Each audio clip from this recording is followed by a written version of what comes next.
Welcome, everyone. Welcome.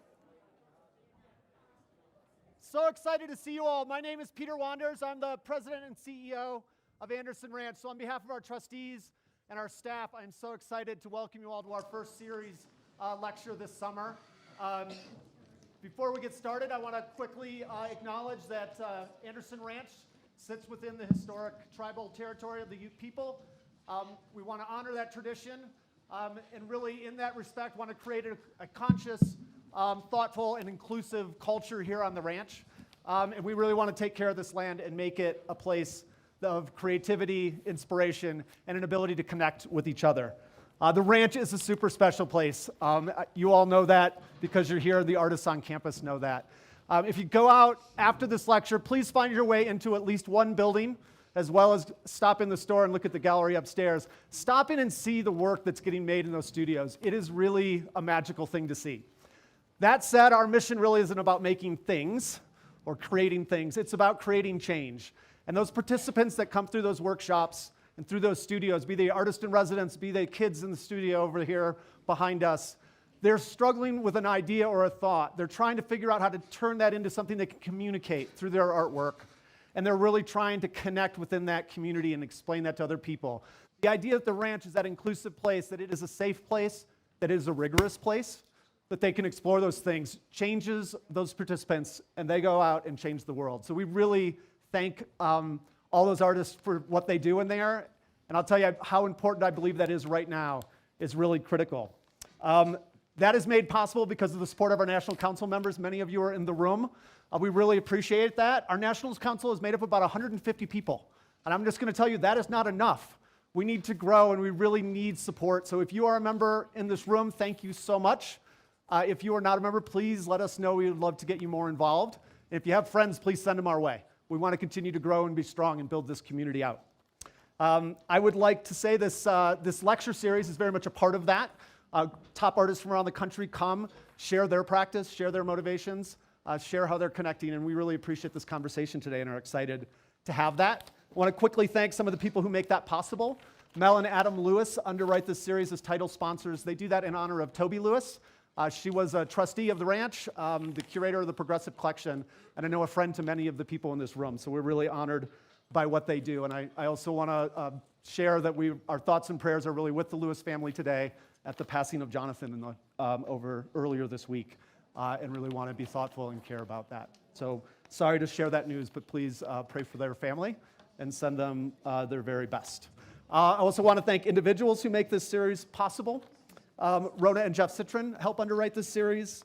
Eleanor and Domenico Di Soleil, Shara and Joe Felsen, Liza and John Mauk, Amnon and Katie Rodan, and our board chair and his wife Reggie and Lee Smith. We're really thankful for them.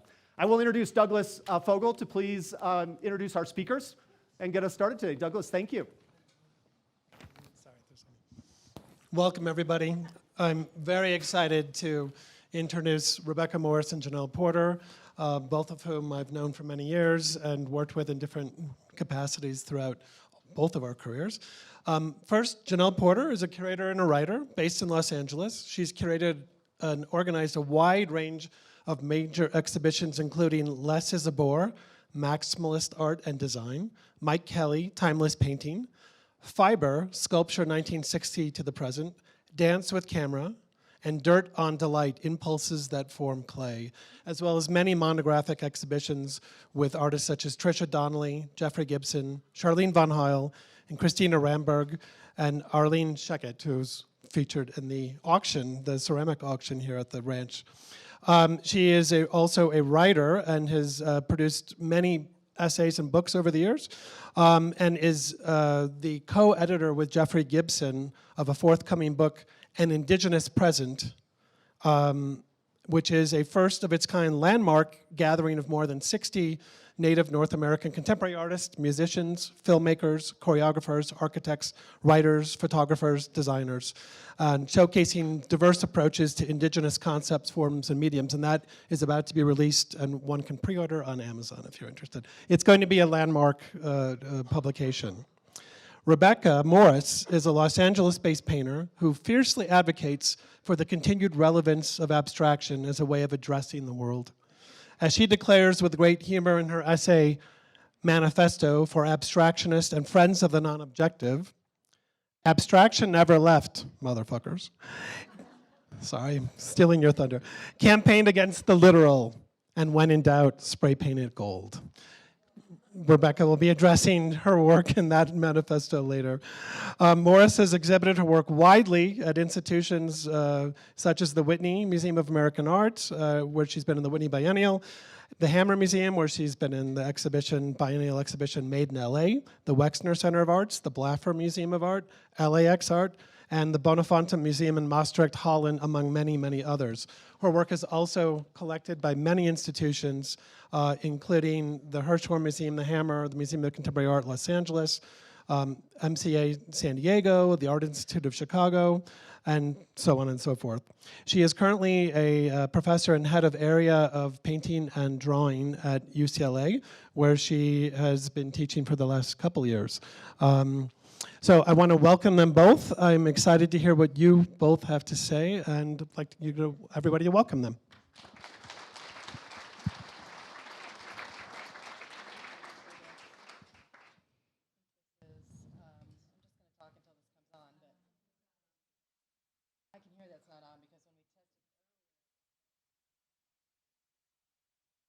What's up? Hey, nope, this one's not on either. Oh, it is? You guys can, oh, okay. Okay, I'll start since the mic. Thank you all for being here. This is so nice. This is definitely one of the most beautiful rooms I've ever had the opportunity to speak in. And it's we've met a lot of you already, and it's wonderful to be here. Thank you, Douglas, and Peter, and everybody at the ranch. We've had such a nice time already. So just a little housekeeping. Here's what we're going to do, because I think it's always nice to know what's coming at you, right? So we're going to show you a lot of pictures, and with the idea of being as generous as possible about Rebecca's work. Rebecca was recently the subject of a survey exhibition that was at the Institute of Contemporary Art in Los Angeles. That was last fall. And it was not her first survey, but a big one still, and it had not been for a while. So what we're going to do is show you the show. We're going to kind of walk you through the exhibition and talk about her work and some of the motifs in Rebecca's wonderful work, and then finally at the end we'll be able to talk with you a little bit. So I'm really happy that there's a clock way over all of your heads in the back so I can keep my own time, and we'll keep us moving along. So Rebecca is in control of the slides and the laser pointer, so look out, 'cause it's gonna get a little crazy. Regretting that. So the survey, do you want me to do it? Do you feel? Yeah, I think you should do it. So this beautiful survey at the ICA LA, which is in downtown Los Angeles, some of you probably know it, used to be the Santa Monica Museum of Art that puts it together for you.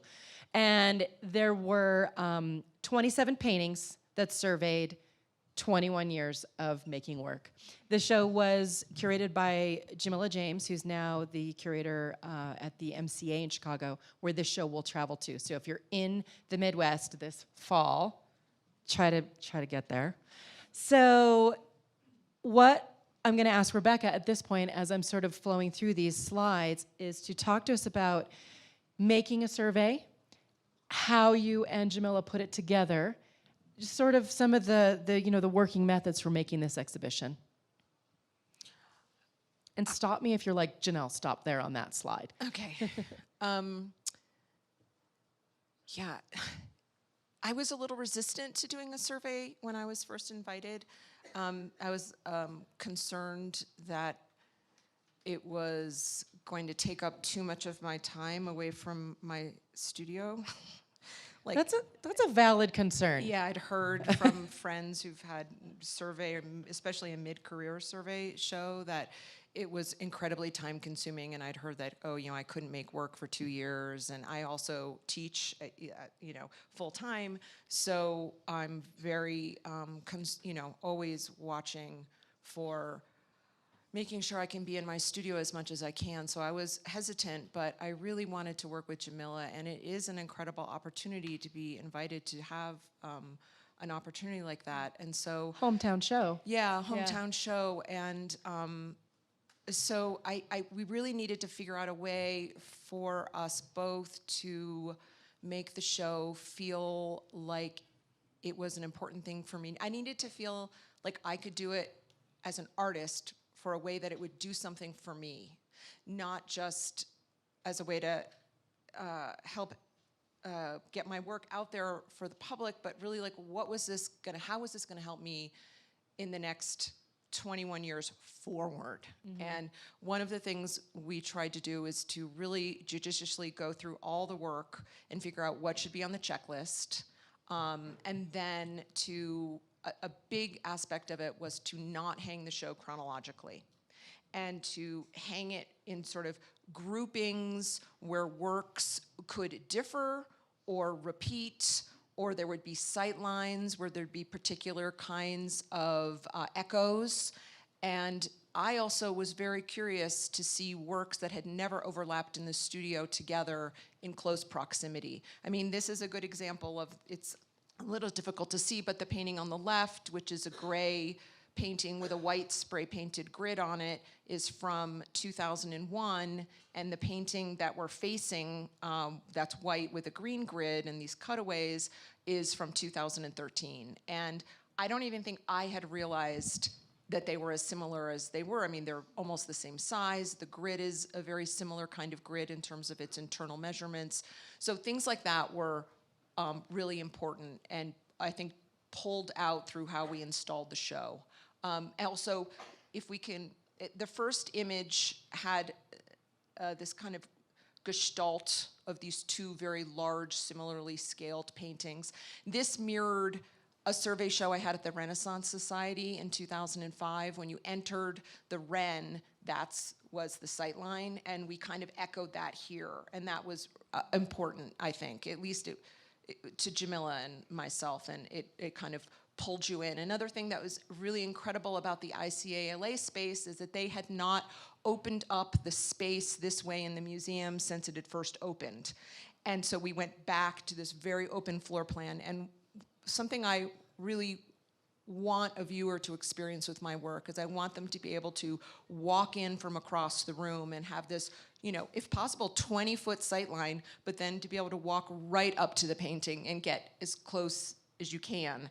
And that experience of having both of those is important. And this museum had this ability to create an experience for the viewer like that. So it was very open, and you could kind of walk through it really easily and experience the paintings unfold. Yeah, and I think also having the good fortune to see it, because I live in Los Angeles, that more than once, to give some context of, you know, it's hard to understand space when you're looking at images, but their exhibition space is about 5,000 square feet. Many of Rebecca's paintings are upwards of 10 feet. So when you do embark on, say, a survey of an artist, and you think about, well, how many years are we going to show, and how many paintings can we even fit to a certain degree, right? Like I do love to think about like it's 21 years of 27 paintings. I mean, you clearly distilled it down, really boiled it down to tell this story in your work. And we're going to sort of walk through a little bit of these kind of motifs or stories, lexicons in Rebecca's work. So should I just, keep go going. on through? We can go to, So that's kind of what the show looked like. So we've walked you through, and now we're going to look at individual works and talk about them more in depth. I just want to add one want to go back? thing. No, just as something to say. So I kept telling Jamila that I wanted to do another version of this show, which would be 27 different paintings from the same 21 years. And it's not happening. No, you really just can't get the loans for that. No, I know, but I really wanted to do that. Like, that's when the curator sits there and goes, yeah, okay, we'll think about that. Let's let's put that on the back burner. This is one version, but I think we could do an entirely different version, and it would be very different. And I'm really interested in the kind of non-linearity of curators that. out there, take note. Rebecca's looking for. This is probably fine, but yeah. Yeah, but it's true, and that's an interesting point, because it's like, in a way, you're saying it's a bit of a grab bag. Yeah. And a show, there's pragmatics to a show too. It's like, well, can we get that painting? Well, maybe not. Well, you know, what else sort of tells the story in that place? What's that chapter look like?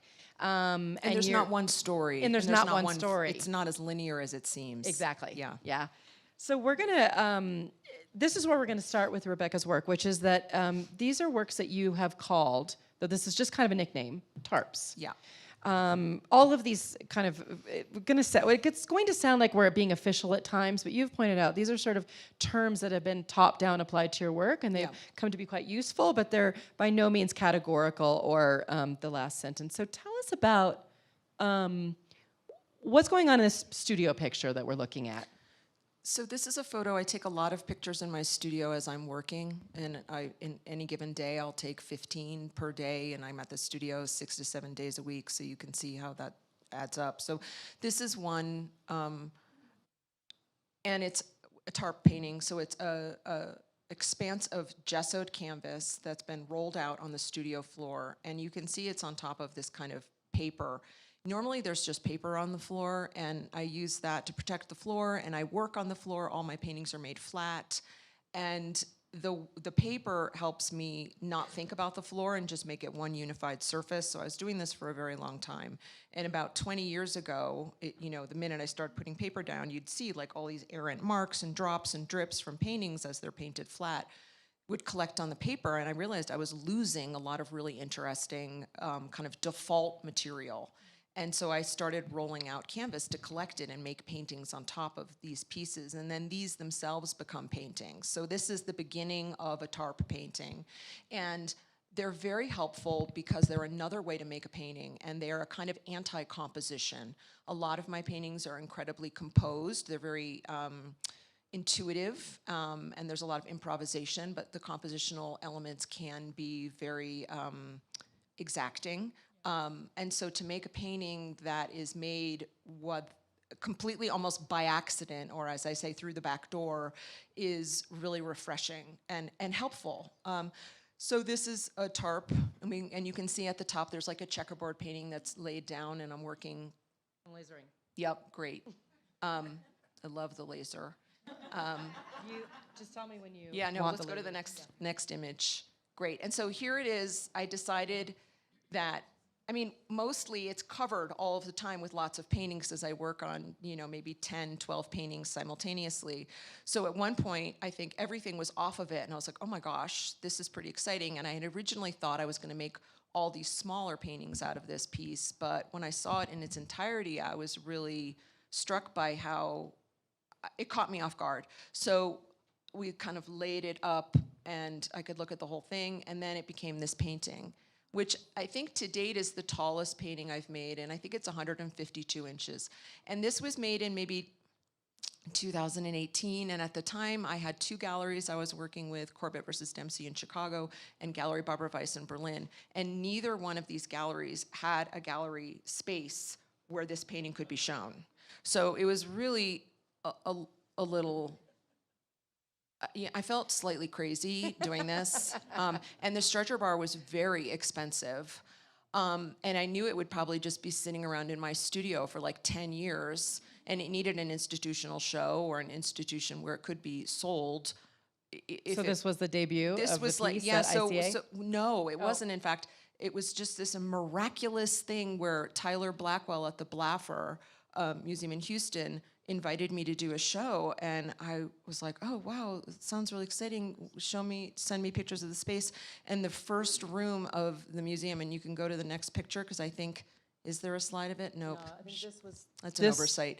Anyway, the Blaffer is like a 2-story first gallery. It was insane. And I was like, yeah, I want to do the show. 100%, because I want to show this painting. So it was shown, and this is in the show, that the ICA MCA Chicago show, but there it is, and it's. I wanted to ask you about these, Rebecca. Well, there's first a couple thoughts that strike me with these works. That a painting is, as it's prepared, gessoed the canvas to prepare it for paint. It's called a ground. Yep.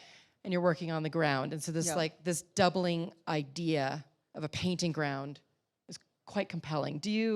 Are you playing on that at all in terms of a subject or a concept? You can say no if that's okay. No and yes. It's like, I think painting is all of that. It's like saying, is painting a window? Yeah, it's kind of a given. It is. It's all of that. I think the thing that I feel it's like a surface. I don't know. Yes and no. I just don't think about these things when I'm painting. In this one, most of the time I'm just like walking all over it and painting, and people who come to my studio are walking on it too. And I think that's where its charm is that it's more underthunk. Yeah. Or Ooh. and then it becomes on its own, and it's a little more unconscious. And I think that's why it's so important, because as an artist, especially, where I am in my career, I know how to make my work. I kind of know what it looks like. And the more ways that I can take risks and undo what I think I'm doing and what I think things by me look like, those are really important things that I need to do in my work now. I need to not be complacent, and I need to understand how to undo myself. So working in a way like this is incredibly helpful. You just basically said what I wanted to say to you next, which is that I think of these works as a kind of an unmooring, and a kind of infinity. And I think that these tarp paintings really request a kind of viewing that's very slow. There's this moment in front of paintings like this where you think, like, what am I even looking at? Is this a painting? How abstract can something get? And I'm thinking that, and I want to ask you what these paintings demand of you as a maker and or as a viewer. But maybe I'm also hearing, not to answer the question for you, that these are a little bit more the joy, looser, chance works. They demand that I ask questions like, when is it finished, and what am I going to leave it alone? And sometimes what I like about them is they don't ask as many questions, and then other times they start asking questions. So there's a whole period where a painting like this doesn't ask any questions, and then all of a sudden it's time for it to start. And I have to make decisions about, okay, do I cut it up? Do I use this whole expanse? Does something else get painted on top? And this is a question I'm asking a lot now about the tarps, is do they need another thing to happen to them? Because this one did. This red one then had a silver grid put on top, and that's an edge. So this is a silver spray paint over impasto oil paint.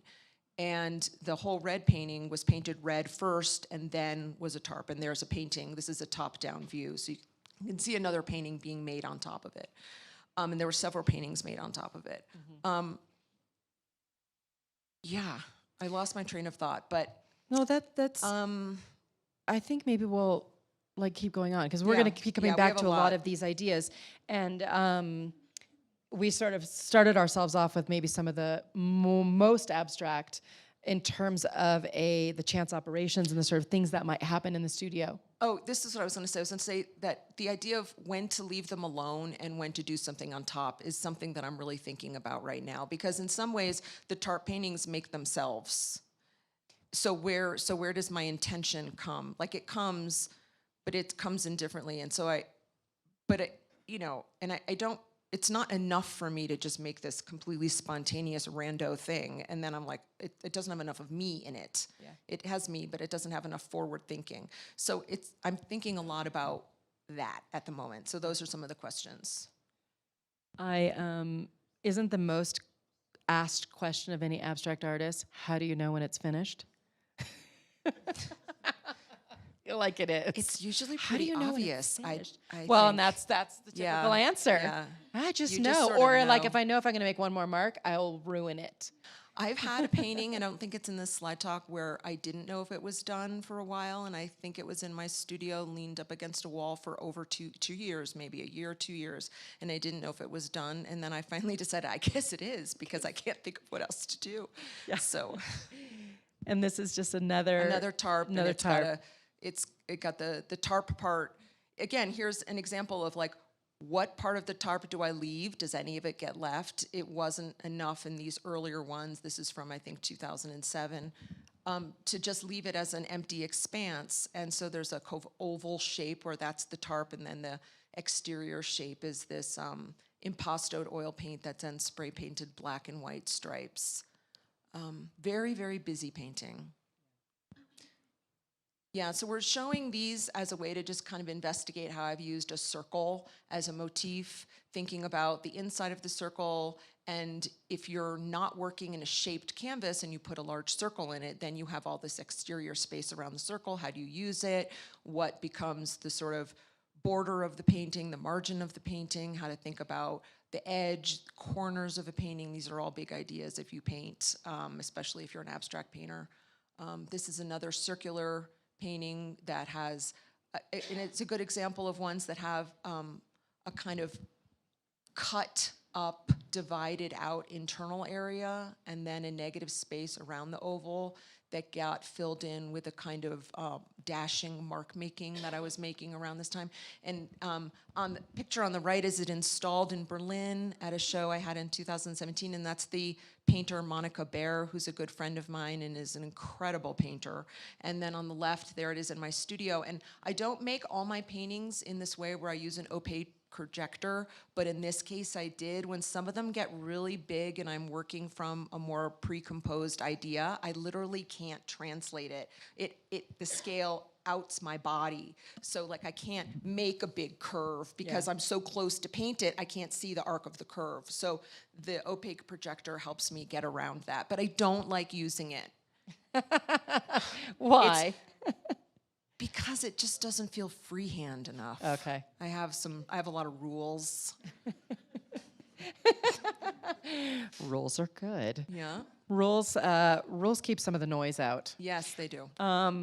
How do you determine, and we may talk more about this, but because your paintings are by and large fairly large. Yeah. And here's showing, now that we've got a human in this work, we see how truly big, I don't know, if Monica is a normal sized person, I imagine that She's a little taller than me. She's like 5'7", 5'8". And this painting's quite big. So how do you determine the size that you're working at? Of course, scale is important, but really I'm thinking about how you are matching the compositions you're thinking about and planning for what size of canvas. The smallest I do now is maybe around 58 inches square or something, and then the largest, I'd like to keep being really large, but a classically large painting is 128 inches tall. So 10 feet, yeah. Usually the paintings on average are around 90 by 100, and I really like that scale because it's bigger than me. I don't like working in a scale that's like me size. It needs to be kind of a little smaller or much larger. I love the large scale because I lose track of myself. You're immersed. Yeah, I'm immersed, and it's bigger than myself, like all the problems that I was saying about that. Like, I like that. Those are really good problems. It's also really intense because the going up and down, like I work on the painting flat, and then it goes up, and when they're really big, I can't do that by myself, which I don't like, because I don't like being dependent. But I need help, so people help me. But that up and down effect on the really large paintings, Working flat, then putting it up, is really incredible because you think you know what you're doing when it's flat, and then it goes up, and it's like, whoa. So the larger the painting, the more that sort of dissonance of up and down happens, and that is, again, going back to this idea of complacency and how to surprise yourself. Like, if you're at an easel, you know what it's looking like as you're making it, but this up and down thing really shifts that. And the larger the scale, I can get on a ladder and look down, which I do, but even that is not the same. right? So I love that, being lost in the scale, being dislocated by the scale. But I also think that large scale for me is not necessarily about a kind of heroic attitude. I find that a large scale can be very comforting and immersive in a way that feels really generous, and maybe a kind of primordial. I also think I enjoy, frankly, taking up space. And we need to, as women, I mean, take up the space. There's some of that. Yeah. Hang on to that word primordial. I think that might come back in as we talk, actually. I'm going to move us on. Yeah, please. To talking about compositions of shapes in your work. So we actually have a good chunk of images here. And I want you to stop me, or Yeah, these paintings I Yeah. call the lobster claws, not because they're actually lobster claws, and that's a kind of early one. I'll stop here since it's Yeah, somewhat- that's good.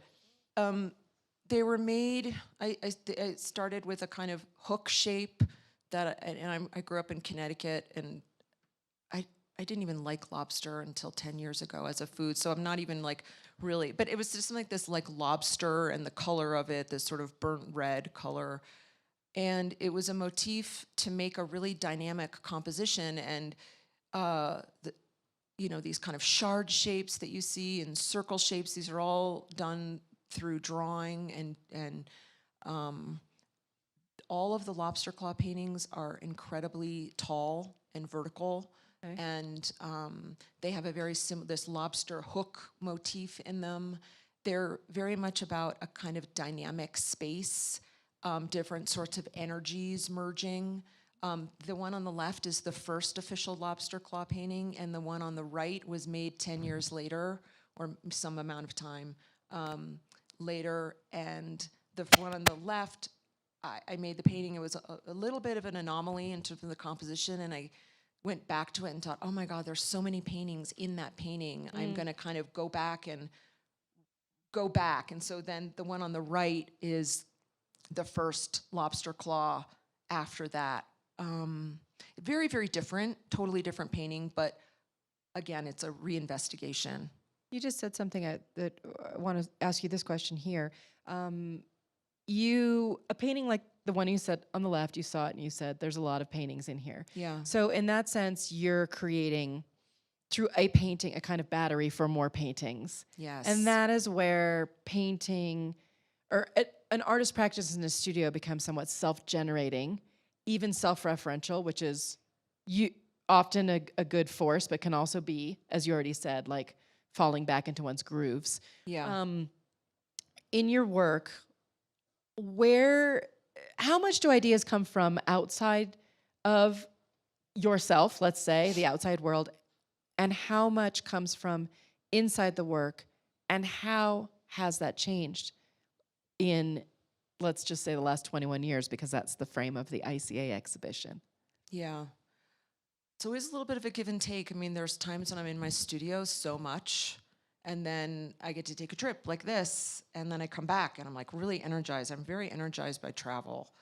And then that's sort of a galvanizing thing, and all the things you see out of your element, out of your daily routine, being at the airport, smelling the air, seeing the change of light, like all of these things affect and kind of come through. And then there are times like on this exhibition and being able to see all my work together, where I'm like, oh wow, that's another idea I could go back to, or this is how I have gone back to it and I didn't realize I had, or this is a new idea. And I think what's great I'm really excited about where I am at this point and my age, because I have enough work of my own making in history to reference things if I'd like to, but I also have enough energy and excitement about the future to bring in more. So it feels like a very exciting moment to have both. And I think it is important to have both. It's important to be,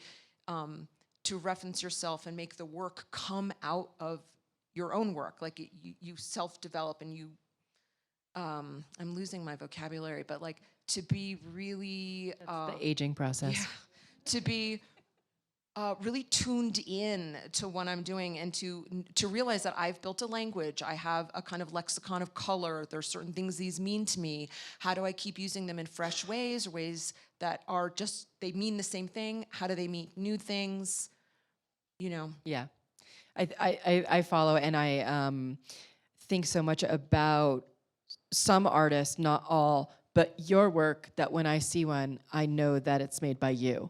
And I mean that as the highest compliment, not as oh, she's doing the same thing. It's that you have actually built a lexicon, a color palette, way of brush painting, excuse me, well, I'm losing my words, hitting the canvas with a brush and other elements, soft areas, harder areas, Yeah. etc. Artists work really hard for that. Yeah. You really can walk into a room and go like, must be by Rebecca Morris. Okay, I'm going to move us Yes, forward, just actually, chug. because we want to show a lot of these slides of this motif because it is one of the more recognizable motifs, this lobster claw. And I'm some- not convinced it's a claw. I'm against the claw. It's a cool. It doesn't even matter anymore. It's not really a claw. It's just a way to refer to it. It's I'm going to say lightning bolt. I'm going to go with lightning bolt. No. So there's some really you've used this a lot to do a lot of different things, sectioning out the canvas, working different areas, working different colors.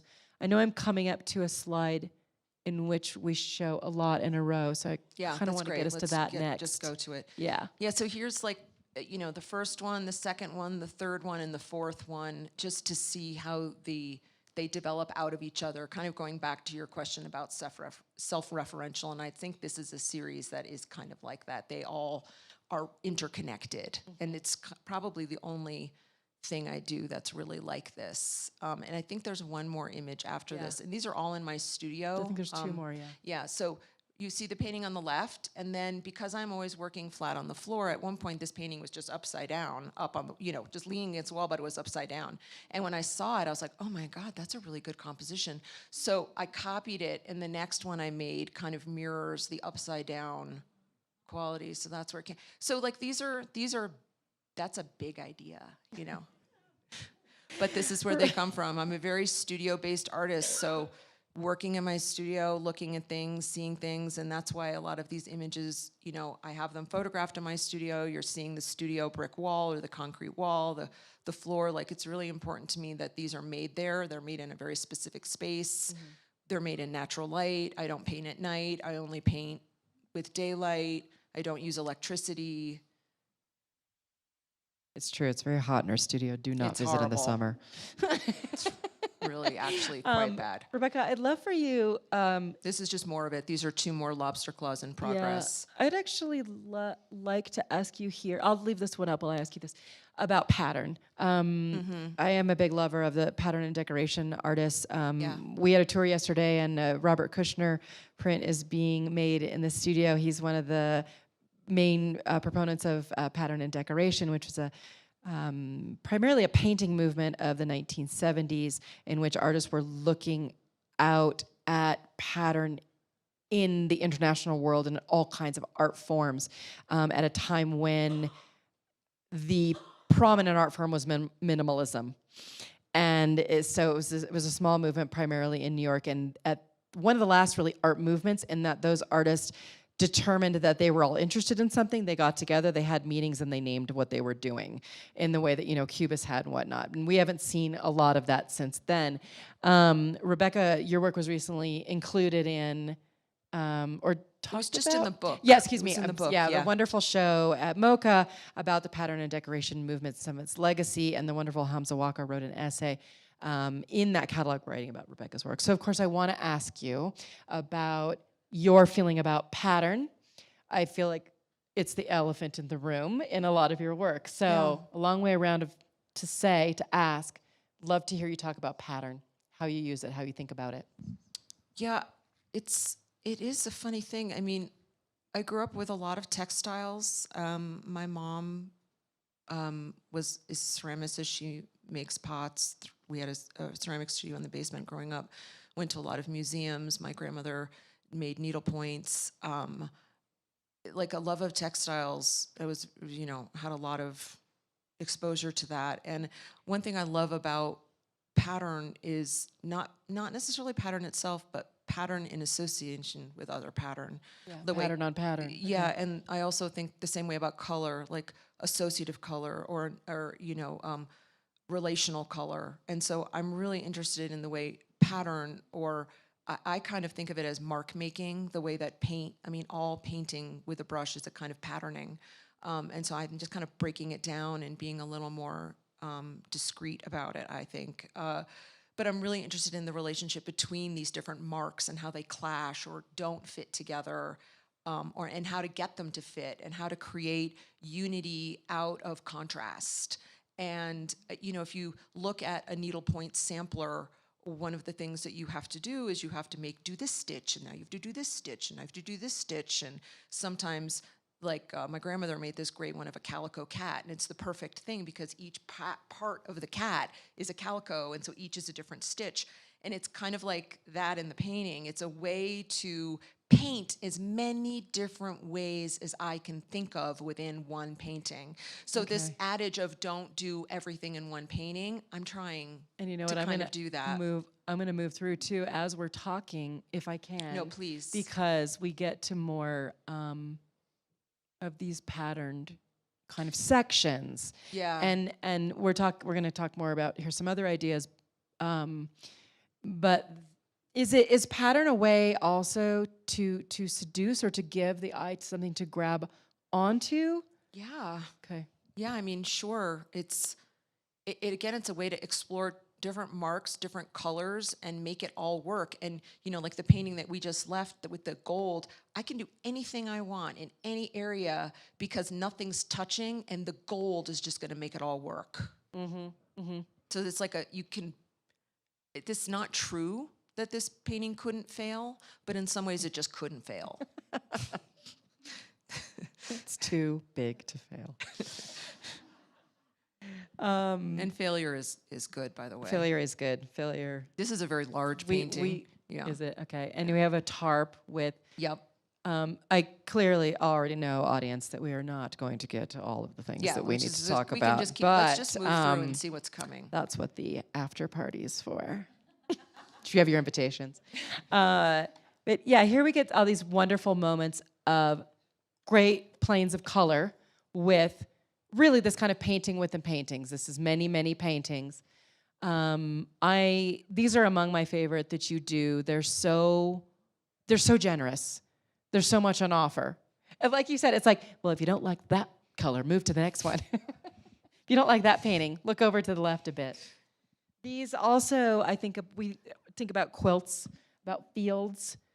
I don't have a specific question for you on these, Rebecca, but I want you to jump in at any point. I can say that this painting, color is really important to me and in my work, and I go through kind of cycles of things that I'm trying to accomplish with color. It's something that I've been thinking a lot and trying to do over many years is to make what I call the ultimate red painting. Red is an incredible color. It is a very powerful color, and it is, I think that if you're a painter, in particular an abstract painter, I think you need to, if you're really good, you should be able to make a red masterpiece. So I'm trying. And it's like a carrot and a stick. It kind of, it matters if I can do it, but it also doesn't matter.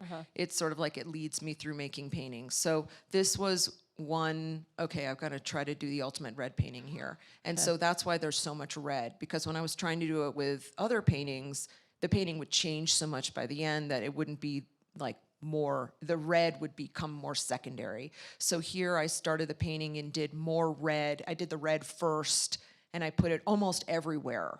That way it would always be red forward. I never want you to say that again. Red forward. I'm not thinking of it in a political way. Like plant forward. I'm sorry. No, I'm teasing you. I It's really good. do not mean it in that way. And here you're, well, I'm gonna flow, everybody. So we're gonna show some different ways that Rebecca's working.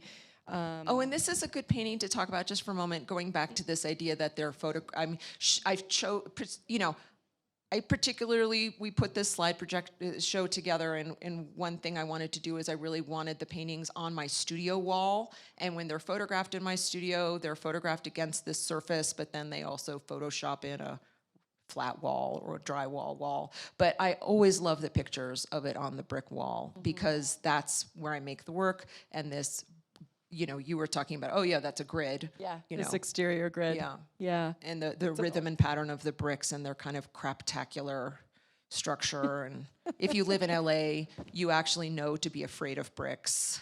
Yes, they fall down in any earthquakes. brick structure is highly dangerous. So we wanted to, like I said at the beginning, we wanted to show you a lot of images. So we really aren't going to talk about all of them, but you do get a great sense, I think, from these images of the way Rebecca works. We have some great sides of this painting, which is in your studio. This when I first saw this image, it was really, I was caught off guard thinking that you would work from the top down in this kind of layering strata kind of way. I don't think you do that all the time, but with this kind of motif, perhaps you do, layer by layer. I don't do these kind that much, Yeah. so I don't know what I do. But yes, this one I went top down. Top down. That's another ultimate red painting that didn't make the cut because it's not red enough. This is a sort of earlier work of yours. Also, I think that when I first came to know your work, this was a little more the way you were working. Yeah. Where there is so much push and pull between in the eye, not knowing if you were looking at something that was closer to the surface or receding. You've talked about this before in terms of a cinematic, like a dolly pole on a lens. Right. Of the filmmaker's trick, Douglas. Which filmmaker? Was it Hitchcock? That did the where the camera would zoom in as the camera pulled back, and so you probably remember some of these movies, and you were like, not what's that? Rear Window. The Rear Window. Vertigo. Thank you. Douglas is a cinematic genius, so if you have movie questions.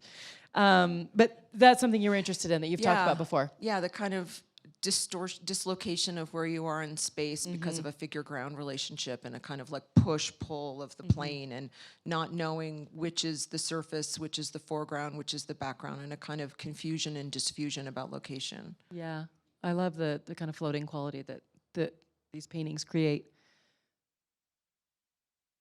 Okay, I know we just have about Just 10 keep, mi- just yeah. blast So I'm gonna through just move through and show you all of these great paintings. Jump in anywhere you want. Yeah, this is the painting. That was the one I couldn't decide if it was finished for a few years. Oh, really? I could see that. It's done enough. I do want to get us talking about grids a bit because it's so critical to your work, and we're sort of coming to that part, and it might be where we leave off. About why you use grids, the way you use them. So I'll show these images and just you start in. I don't really remember when I started using a grid. I will just say this. Yeah. This is in here for a particular reason because of deciding what kind of grid to use. You can see that the grid on the left is, a grid with a down the middle, and the one on the right is the grid lines, actually the square becomes the center point. And so you can really change how the grid reads and communicates, and then also do the grid squares match on register as it meets the edge of the canvas. Like these are, again, these like big decisions. And I always think that the kind of grid on the left is more of an analytical grid, and the one on the right is more of a narrative grid. So these are the kinds of things I'm thinking about when I'm using a grid. And then what's beautiful about it as a structure is it's just, you can compress and Yeah, they're an organizing device. And they're flexible. Yeah, and I think about, the grid is a method of containment, like a building. Or a structure, if you think about like the street, a city plan, but also as a symbol of a sort of limitless that one can imagine when a grid is moving off the edge of something that it potentially goes on forever. Yeah, and I know that you do use it that way. And we see here a lot of different ways that you use the grid. The other night we were talking, and this sort of shows... This shows the spray painting just process. a sheer labor. This just shows sheer labor of the studio of masking and painting. But you do something, I know there's a detail, we'll come up on it, but I'll just start talking about it. You do something with the grid when you use it at times, where it's essentially built up and covered in a metallic. Yeah. And the other night we were talking about kintsugi, which is the Japanese art of repair of ceramics, which probably some people maybe know here, where it's called, kintsugi means golden repair, where the crack is covered in gold, and you're essentially aestheticizing the damage. But also, which I think is, I want to think more about for your work, because I hadn't thought about it before, but to think too about, actually, I'm not sure if we're going to get to it, but that the way that you do these grids, Rebecca, is sometimes just so Baroque. They're built up. It's like this gilt edge. Yeah. So They're getting thicker and thicker. Yeah, Like earlier yeah. ones are thinner, and now they're much more built up, and all the metallic surfaces are almost like a repoussé silver or yeah, actually, like need to molten. go back. I've really gotten into the idea that they more replicate kind of welding or metal or a liquid material on top. Really like but a suture. Yeah, and a mending. I don't think we have images in here of the more recent grids, which have a broken grid or a torn grid edge. Oh, I haven't seen that. Yeah. So those are a sort of new permutation on the grid, and that you can look at these in so many ways, like an aerial view, a structure, a wall, a security gate, a boundary, a window, a way to just mark a space that's here or a space that's there. Which is kind of what I think about in these two paintings. These were both tarp paint. Well, they were. I won't go into what they are exactly. We don't have time, but they're both from the same piece of purple that was made on the floor, and they were put on two different canvases. But you can see one has the silver edge around the whole painting on the right, and the one on the left doesn't have a containing edge, and there's smaller goes squares. The other is larger, and just the kind of the energies that's created in each of these paintings, that's very, very different. Another big decision. Another big decision. Yeah. These are very formal decisions, Yes. but the this devil is painting. in This the details. Yes, yes. That's a great place to maybe pause for questions. Oh, yes, Douglas, you're good. Good. So, okay. We're gonna fly through some slides. Don't feel like you're having FOMO. We're just gonna go through some slides because we don't have time to talk about them to get to the very last thing, which is the Rebecca Morris wrote a manifesto in about 2005, and it has come to be a little bit legendary in the little artist community that we are in. And Douglas read a few things from it, but we thought we'd have Rebecca read aloud while you get to see it. This wonderful manifesto for abstractionists and friends of the non-objective. Yeah, so I wrote it in 2004, 2005 at a time when abstraction wasn't a very kind of prevalent mode of working, at least in the commercial art world. And it was also at maybe a moment in my career that was just, I felt a little more like I needed a manifesto for myself, and this was originally written for myself. Okay. Manifesto for abstractionists and friends of the non-objective. Be a force. Don't shoot blanks. Black and brown, that shit is the future. Triangles are your friend. Don't pretend you don't work hard. When in doubt, spray paint it gold. Perverse formalism is your god. You are greased lightning. Bring your camera everywhere. Never stop looking at macrame, ceramics, supergraphics, and suprematism. Make work that is so secret, so fantastic, so dramatically old school, new school, that it looks like it was found in a shed, locked up since the 1940s. Wake up early, fear death. Whip out the masterpieces. Be out for blood. You are the master of your own universe. Abstraction never left, motherfuckers. If you can't stop, don't stop. Strive for the deeper structure. Fight monomania. Campaign against the literal. Abstraction forever.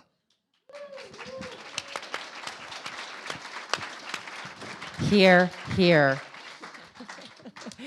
So I know, Douglas, you're gonna lead us in some questions, or?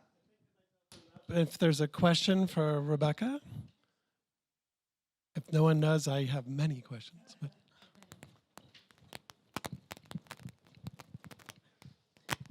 Hi.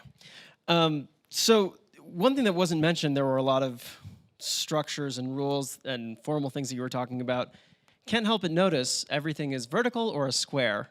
And there's so much in abstraction when you talk to a lot of abstract painters that the vertical form is more comfortable. Is that true for you? And if so, why? Yeah, I have done a few horizontal paintings, but you know, when I say I've made a horizontal painting, people are always like, "That's not that horizontal," and it's true. I haven't made a dramatically horizontal painting, and it's actually, part of me is like, yeah, you got to do it because it's the thing I'm not doing. But one reason I don't, it gets read as a landscape. It gets read in a more non-abstract way. And so I just find myself less interested in it. I think I'm also really interested in the verticality. We are vertical humans. I like to stand. I'm a walker. I don't know, like the verticality, I like the way you have to look up. I think that horizontal is a way that we read something, and I think we kind of know what to do with it more. And so it becomes maybe less abstract and more referential. So I tend to not be as interested in it. Another question? Some in the back. Hi, I was wondering, let's see, I guess in the spirit of like, when you're making a painting, I guess what I'm trying to say is how many times do you just give up, or do you continue trying to solve the problem until you get to a point where you've figured something out, or how many of your paintings end up in the trash, I guess? Yeah. Good question.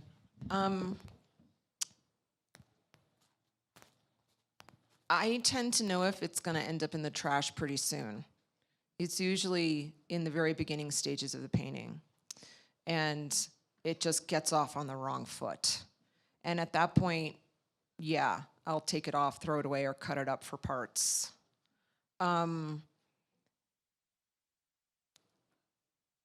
It's more rare to get to the end of a painting and realize that it's not working.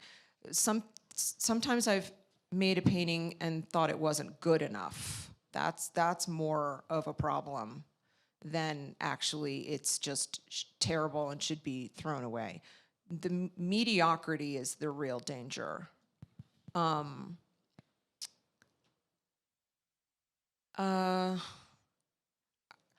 I like to try to make something work. Sometimes I think we can be too quick to judge if something's good or not, right? And so sometimes if I don't think a painting is going well, I'm the problem, not the painting. I need more time with the painting. So if that happens, if I get too out of sync, I will turn it around and maybe not look at it for a while and then come back to it. But I try to be careful about deciding too soon if it's not working really, because it could just be ahead of me and I could be missing a really important moment. And I do think it's important. I mean, I think every one of my paintings has a really terrible part in it.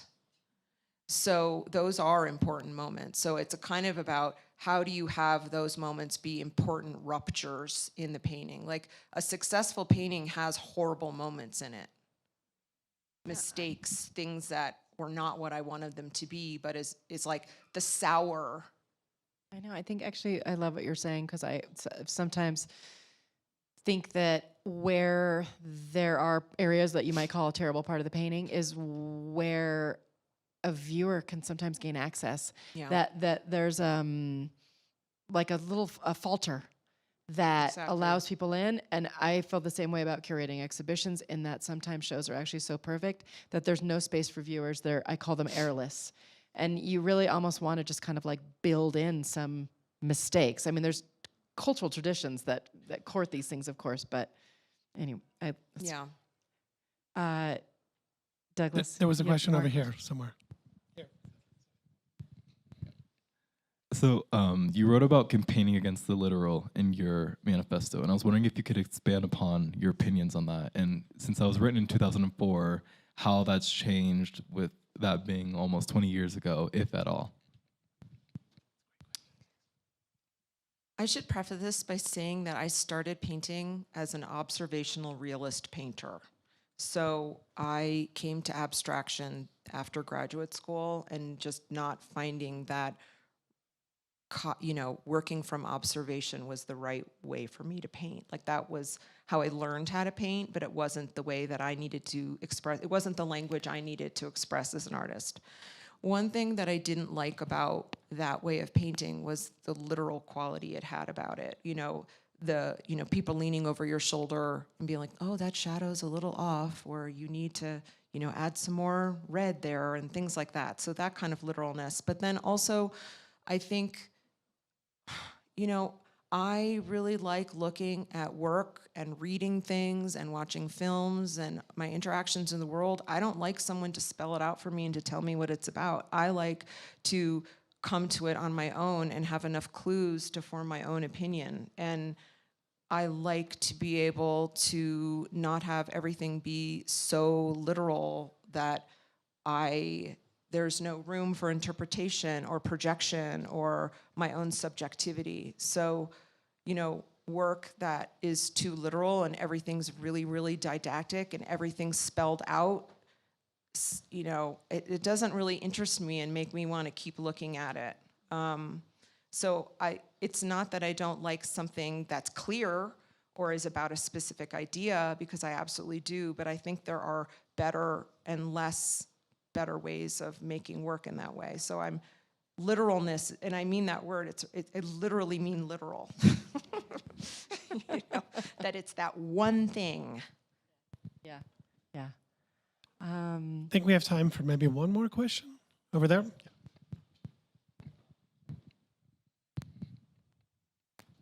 Yeah, I like mystery. Enjoyed your manifesto. I have a question. How do you then kind of navigate when people ask you, whether friends, family, lay people, what does your work mean? Because that's a problem that I run into as a sculptor who deals with a lot of abstract, sometimes organic, maybe a little bit referential, but still very kind of not immediately familiar looking imagery. That's really hard, actually. And, there's this, some people encourage artists to have an elevator speech, which is some way to have this soundbite. I really hate those, and I'm not good at this. I don't have a thing to say about my work. When people ask me, I just say I'm an abstract painter. It's not helpful, I know. And to be quite honest in your answer, nobody asks me anymore. My family, they're very supportive, but they don't, it's and when you are kind of make your work enough, people just don't ask that question anymore. So I don't really know how to answer it, but I would just try. I just think you try to maybe talk about what you're actually doing, and then I just think people stop asking. And That's the best place to stop at a question and answer period. I think we're going to stop asking now. I would like to thank you guys. I just want to say, we started the talk, and I didn't really get a chance to thank everyone at the ranch for hosting us, and to Douglas for inviting me, and for being here this week, and Jenelle for traveling out here. And I just want to say that it's such a special place, and I've been really touched to be here. And at UCLA, where I teach, we send students here every summer, and I'm really excited to have seen the facilities myself firsthand. And I've really valued the experience, so thank you. You're welcome. And I can't think of two better people to have here at the ranch for everything the ranch does. Going through the studios with you two yesterday was amazing, seeing what's happening here. I want to thank you both for coming and for such a generous conversation. I want to thank you for coming. And if you have a moment, we invite you to come up to the gallery and see the preview of the ceramics auction, which will be the live benefit auction for Anderson Ranch next week. And also, please join us here next week on Wednesday instead of Thursday for my conversation with Christian Markley, who is our 2023 International Artist Honoree, who will be coming from London to speak with us here at the ranch. So thank you again. Oh, I'm sorry. There's one more thing. 11:30 on Wednesday. I'm so sorry because it gets changed. And if anyone's interested in seeing the prints that Rebecca and Jenelle were talking about, we're happy. Brian Sharp, who is our master printmaker, will be happy to show you them this afternoon. Thank you all for coming. Thanks, Rhoda. God, I get so confused. It's only because it's always at 12:30. No, sorry. And people are going to show up at 12:30.